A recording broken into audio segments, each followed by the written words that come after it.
तो इसी बीच एक बड़ी खबर मिल रही है। स्कूल लेक्चरर भर्ती 2022 का पेपर भी लीक। परीक्षा से 15 दिन पहले ही लीक हो गया था पेपर। गिरोह ने पेपर सॉल्व कर अभ्यर्थियों को मुहैया करवा दिया था। इस लीक पेपर को पढ़कर कई अभ्यर्थी नियुक्ति पा चुके हैं। एसओजी को प्रारंभिक जांच में पुख्ता सबूत मिले हैं।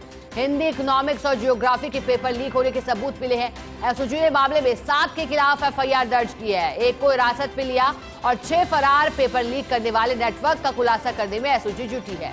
एसओजी को सागारे निवासी दीपक लक्षकार के गिरोह में शामिल होने की सूचना मिली थी। दीपक से सख्ती से पूछताछ करने के बाद कई राज उगले गए हैं और भर्ती परीक्षाओं में गड़बड़ी को लेकर अब 2022 का पेपर भी लीक बताया गया। 3 साल पहले हुआ पेपर नकल गिरोह माफियाओं ने लीक करवा दिया, वो भी परीक्षा से 15 दिन पहले पेपर सामने आया। और ऐसे में जब इनपुट हाथ लगे उसके बाद सख्ती से पूछताछ एसओजी ने की और एसओजी ने कई राज उगलवाए हैं दीपक से सख्ती से पूछताछ के बाद। और कौन कौन इस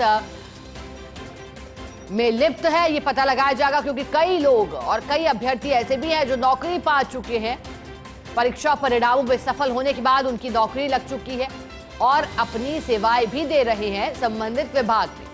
लेकिन स्कूल लेक्चरर भर्ती, हिंदी, इकोनॉमिक्स और ज्योग्राफी के पेपर लीक होने के सबूत मिले हैं और बेरोजगार अभ्यर्थियों की उम्मीदों के साथ एक बार फिर खिलवाड़, फिर धोखाधड़ी और प्रहार किया गया।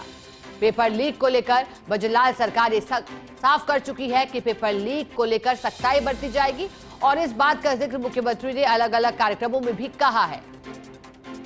पेपर लीक से जुड़ी घटनाओं का जिक्र कर पेपर लीक माफियाओं को जेल की सलाखों के पीछे पहुंचाने और साथ ही ये भी कहा कि अब तक के 16 माह से अधिक के कार्यकाल में जितने 100 पेपर हुए वो सभी